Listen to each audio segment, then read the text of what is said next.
Akkam jirtu dhaggeeffattoota daawwattoota keenya kun miidiyaa HDdha. Oduu isaa kana isinittan himaa oduu waliin Adidamee Kabbadaati. Biyya Ameerikaa magaalaa New Yorkitti lammiileen Ameerikaa 70 ta'an cuubamuun mucummaa Sillaasee argatanii amantaa Ortodoksiitti deebi'anii. Lammiileen Ameerikaa lakkoomsaan 70 ta'an mana kiristaanaa Ortodoksii Giriikii magaalaa New York keessatti argamtutti cuubamuun mucummaa Sillaasee argatanii gara amantaa Ortodoksiitti deebi'anii. Sirni cuuphaa kun marsaa sadaffaaf kan raawwate yoo ta'u, lammiileen biyyattii dhugaa amantaa Ortodoksii hubachuudhaan ganamaan qalbii jijjiirratanii gara amantaa Ortodoksiitti deebi'aa jiru. Magaalaa guddoo biyya Raashiyaa kan taate Moskoon daandiin ishee faaruu fi ilillee kiristaanota Ortodoksiitiin uffifamanii.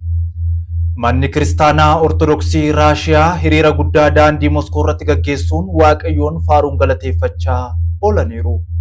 Hiriiricha kan dursaan Paatriyaarkiin mana kiristaanaa Ortodoksii Raashiyaa kan ta'an eebbifamoo Abbaa Kiriil yoo ta'an, sirna kanarratti amantaa Ortodoksii burqaa jaalalaa fi nageenyaa ta'uu ishee taateewwan mul'isan hedduun mul'ataniiru.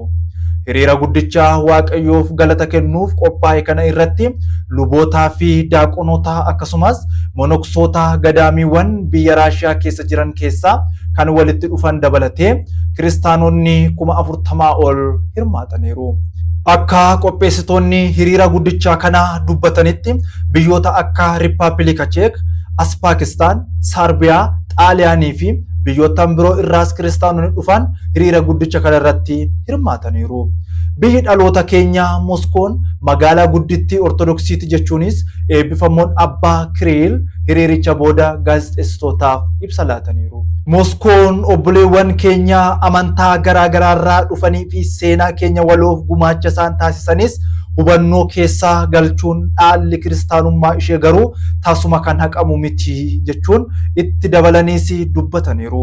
Eebbifamoon Abbaa Kiriil taatee kanas miidiyaalee Moskoo Taayimii fi Ruusiyaan Ortodoks Church jedhamutu gabaase.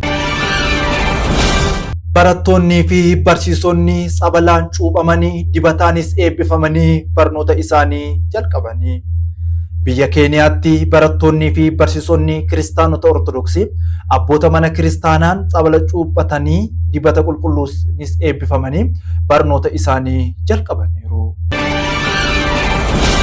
Biyya Maadaagaskaritti lammiileen isaanii 100 ta'an cuuphamuun mucummaa Sillaasee argatanii amantaa Ortodoksii fudhatanii jiru.